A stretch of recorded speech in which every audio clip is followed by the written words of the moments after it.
আসসালামু আলাইকুম, কেমন আছেন আপনারা? মারিয়াম ইসু ব্লগের পক্ষ থেকে আপনাদের সবাইকে স্বাগতম। আমার আজকে ব্লগে থাকছে বাড়ি থেকে আমার শ্বশুর শাশুড়ি আসতেছে আর হচ্ছে আমার বাচ্চারা অলরেডি ঘুম থেকে উঠে গেছে। দেখি সারাদিন এটা কি কি কাজ করতে পারি সেটা আমি আপনাদের সবাইকে দেখাবো। এই তো আমার সাথেই থাকুন। আর এই যে নাইরা, নাইরা হাই বলো, হাই হাই বলো। সে এখন ঘুম থেকে উঠছে, এই তো।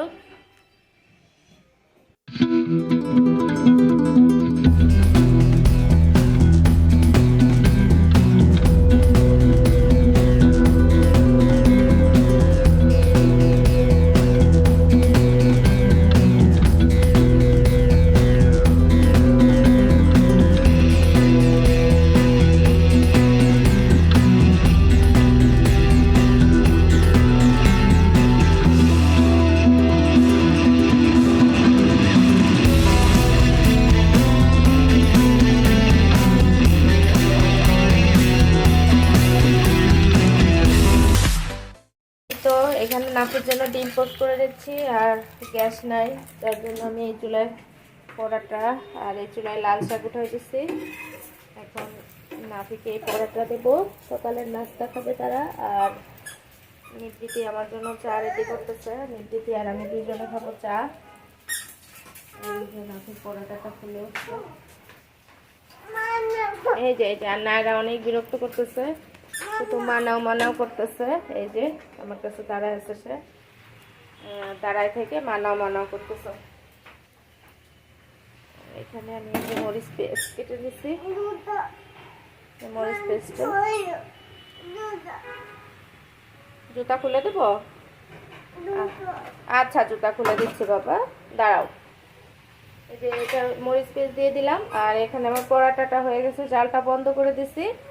আর এখানে মরিচ পেস্ট দিয়ে শাকটাকে সুন্দর করে সিদ্ধ করে নিব, আর সিদ্ধ করে তারপরে তেলে দেব। বাড়ি থেকে আব্বা মা আসতেছে, আমার শ্বশুর শাশুড়ি এখনো এসে পৌঁছায় নাই, আস্তে আস্তে ওনাদেরও একটু দেরি হবে। ঘাটে নাকি জ্যাম ছিল।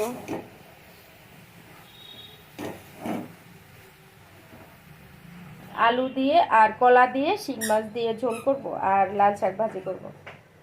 শুধু এটুকু রান্না করব, আর কিছু করব না। আব্বা মা যদি রাত্রে রুটি খায় তখন গরম গরম একটা ভাজি করে দেব, এই জন্য আর কিছু রান্না করব না। এই তো আমি যে এখন শাকটা তেলে দিয়ে দিব। আর নায়রা করতেছে প্রচন্ড বিরক্ত, আমি পাগল পাগল হয়ে যাচ্ছি নায়রার বিরক্তিতে। এখানে আমি ভাতের চাল ধুয়ে দিছি, ভাত হচ্ছে। আর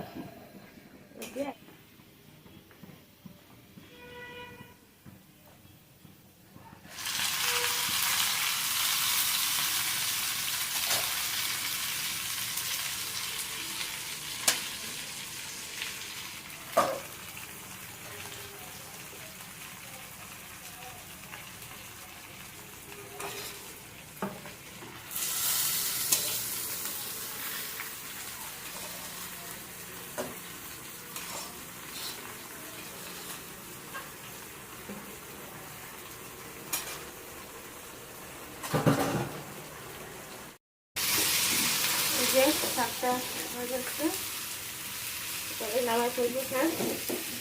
শাক হয়ে গেছে, একটু পরে শাক নামাই ফেলবো। এখন আমি এই চুলায় শিং মাছের তরকারি উঠাই দেবো। শিং মাছটা রান্না করব, রান্না করে তারপরে নায়রাকে ঘুম করাবো। আমার যতই ঘুম ঘুম করুক, আমি এই চুলায় শিং মাছ উঠাই দেবো। আর এইখানে আমি উঠাই দেবো হচ্ছে নায়রা নাফের জন্য একটু মাছ ই করবো, একটু বোনা বোনা করবো আর কি, ভাজবো না, সেটা উঠাই দেবো। এখন আমি দুইটার মধ্যে তেল দিয়ে দিচ্ছি, সরিষার তেল। এটাই আমি একটু করে রাখবো, একটু পুরানির মতো পুরাই রাখবো এটার মধ্যে। এটা আমি একটু জিরা, ভাজা জিরা দিয়ে মানে একটু পুরানির মতো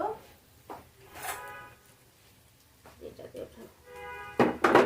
আমাদের এলাকায় এটাকে পুরানি বলে, এক এক জায়গায় এক এক রকমের বলে। এটা আমি একটু জিরা জিরা দিয়ে ভাজা জিরা দিয়ে এটা দিয়ে বেটে তরকারির শেষে দেবো এটা।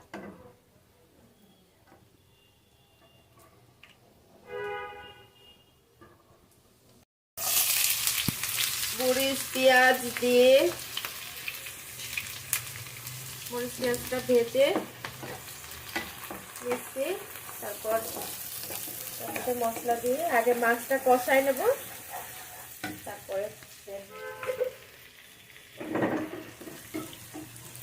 আর এটা হচ্ছে নাপিরা নাড়া খাবার। এটার মধ্যে একটু রসুন বাটা দিব আর একটু জিরার গুঁড়া দিয়ে এটাকে একটু হলুদের গুঁড়া আর একটু জিরার গুঁড়া দেবো হালকা দিয়ে এটাকে একটু ভাজা ভাজা করে লবণ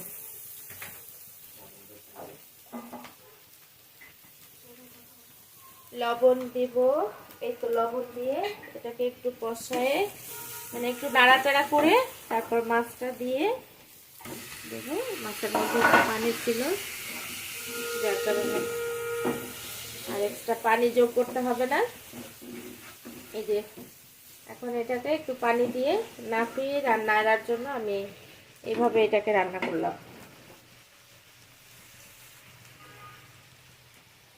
পানি দিয়ে আস্তে করে ঢেকে দেব।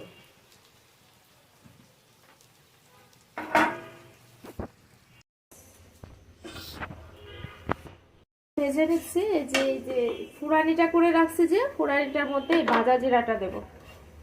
তারপরে এটাকে তরকারি রান্না করার শেষে আমি এটাকে দিয়ে দেব। শুধুমাত্র রসুন বাটা অ্যাড করছি আর এখন আমি দেব হলুদের গুঁড়া, তারপরে দেবো জিরার গুঁড়া একটু কম দেবো কারণ জিরা আমি ভেজে রাখছি ওটা দেবো, আর একটু মরিচের গুঁড়া দেবো, একটু ধনিয়ার গুঁড়া দেবো হালকা, আমি ধনিয়া খাই না খুব একটা, তারপরেও একটু দিলাম। দিয়ে তাকে সুন্দর করে কষায় তারপরে মাছ দিয়ে দেবো। মাছটা এখন কষাবো, ওই কষায় নিব, একটু পানি দিয়ে দিচ্ছি, এই পানিটা দিয়ে এখন আমি একটু ঢেকে দেবো। সুন্দর করে এটাকে কষায় তারপরে আর যে নাপিরা নাড়ার মাছের তরকারিটা অলমোস্ট ডান, এটা হয়ে গেছে।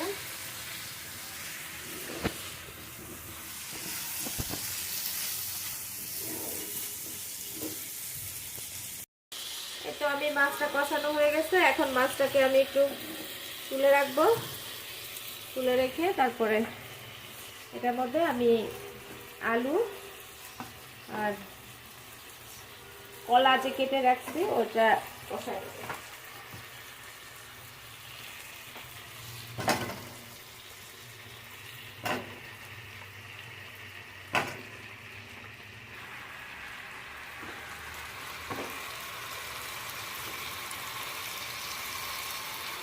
আমি সুন্দর করে এখন কষায় তারপরে সিদ্ধ হওয়ার জন্য পানি দেবো।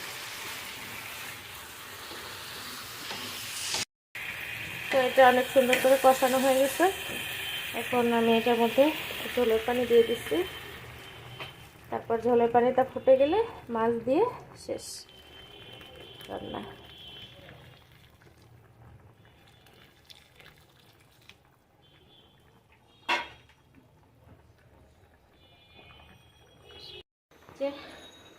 এই তো আমি এই যে পেঁয়াজ আর জিরাটা ভেজে রাখছিলাম ওইটা আমি ব্লেন্ড করে দিচ্ছি। এখন আমার তরকারি রান্না করা শেষ, আমি ওইটা দিয়ে দিচ্ছি, দিয়ে একটু নাড়াচাড়া করে নামা ফেলবো। এখন একটু নাড়া দিয়ে তরকারিটা রান্না করা শেষ, নামাই ফেলবো। আলু টালু সব সিদ্ধ হয়ে গেছে সুন্দর মতো। আব্বা মা আসছে, আমাদের খাওয়া দাওয়া শেষ হয়ে গেছে আর দুপুরের খাওয়া দাওয়া শেষে যে এখন চা বানাইছি, চা খাবো। আমার চা এখনো আসেনি, আমার চা আমি দুধ চা খাবো, এর জন্য একটু নিবৃত্তি দুধ চা খাবা না? সকালবেলা লাল চা খেছো না? আর এই যে আব্বা নামাজ পড়ে এসে বসছে, এখন এতে চা খাবো। সন্ধ্যা এখনো লাগে না, একটু একটু বেলা আছে এখনো। আর নায়রা যে অসম্ভব বিরক্ত করতেছে আজকে সারাদিন। আমার চা, এখন আমি চা নিয়ে বসছি। আর ওই যে নায়রা একটু নামছে, সে একটু খেলাধুলা করতেছে নাফির সাথে। কি খেলো নাফি নায়রার সঙ্গে গাড়ি দিয়ে? এই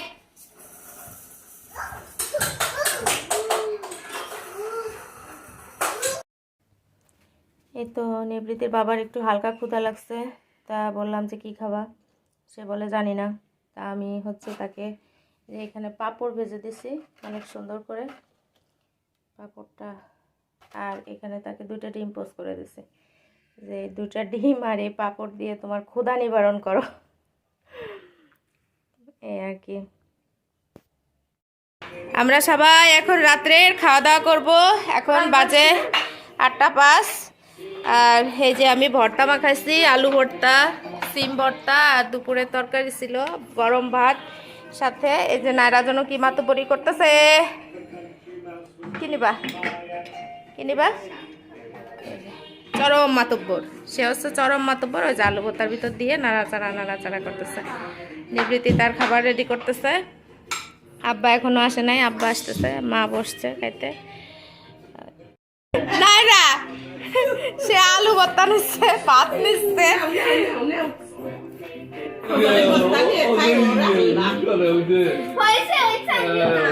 আনিও না, ছড়া